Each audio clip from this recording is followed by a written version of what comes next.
Ayan, good morning po. Kumusta, kumusta? Kumusta po ang Team Kalingap? Ayan, muling magbabalik ang inyong lingkod sa TV Official. At ako yung mangungumusta sa inyo. Shoutout muna sa aming team, Team Strikers at sa Team Bios. Shoutout yan, sa mga naan dyan, sa mga kaibigan at mga BFF natin dyan.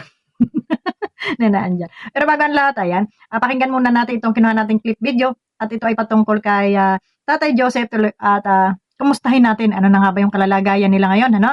At nakita ko dun sa video na pinost ni Gimo ay talagang balik zero po ang mag-ama. So ito panoorin po natin. Hala. O parang, ano to? Mga kahoy? Panggatong. Panggatong. Ako, para ka nag-iipon ng basura nito, tay. Uy! Kumusta ka na? Long hair ka na? Ha? Nagkasakit ka? Gutom na gutom siya, oh. Hala. Gutom na gutom siya. Ang palagay ko, parang kaya niyo ubusin niyo lahat ng ulam na yan. Higo pa na sabaw. Hingi na sana ako nung paumanhin sa mga sponsor dahil sa hirap talaga ng buhay, naibenta ko yung mga gamit. Talaga, alangan naman ako magnakaw. Wala naman akong ibang pinagsikitaan kung hindi ang pagtatanod, 1.5 nga. So ayun nga po at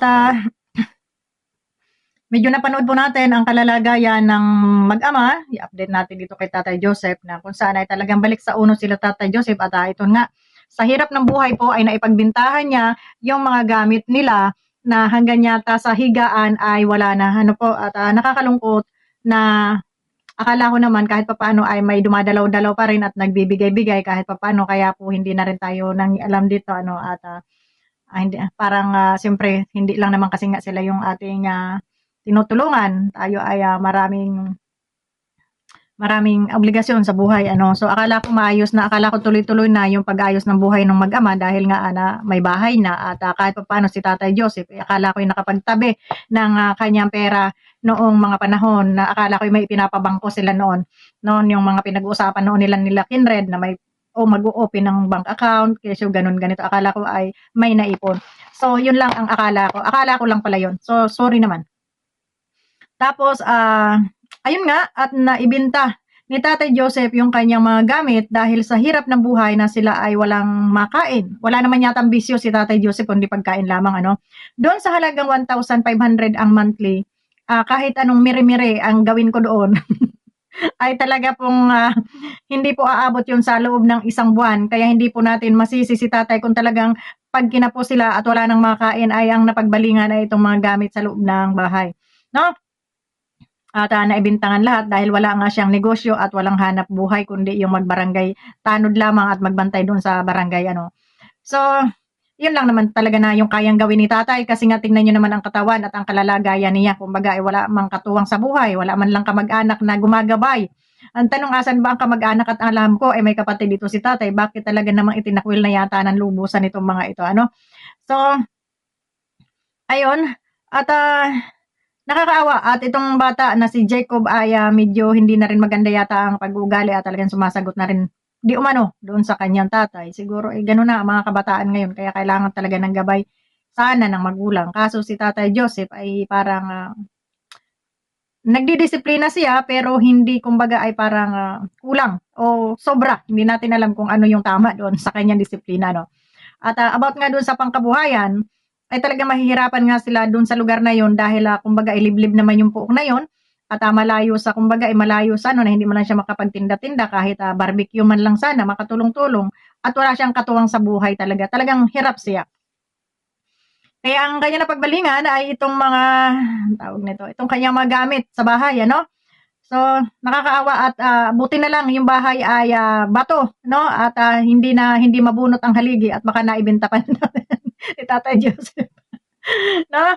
So, yan ang nakakalungkot na balita at talaga namang akala natin ay siya ay okay na, ang buhay nilang magtata, yung pala ay balik sa uno. Pero ganun pa man, medyo ano pa rin tayo dahil kahit bumagyo at umulan ay medyo matibay-tibay pa rin yung kanilang bahay kahit wala ng gamit. Okay pa rin yon, no? okay pa rin yon. Kasi yung gamit ay ano naman, kumbaga mapapaghanapan pa, maibabalik pa. Pero pag pati bahay ay naibenta na, ay yun ang masasabi natin ay ewan ko na lang, hindi ko na alam kung ano sasabihin ko. Sana naman Tatay Joseph ay wag mo maisipang ibenta yung bahay. Although may pinatira ka dyan at sabi nga ay nangungupahan dun sa dugtong, dun yata sa Kurukusina na dinugtong ay may pinaupa yata dun si Tatay Joseph, ay okay yon. At least kahit papaano ay may maroon kang monthly income. Kahit pa 5,500 man lang sana, no? Kahit umupa ng 500 man lang doon, eh okay na yon. At basta may pang ano lang sila, total sila lang namang mag-ama doon. So okay yun. Kaya lamang nakakalungkot at wala na nga silang higaan, ano?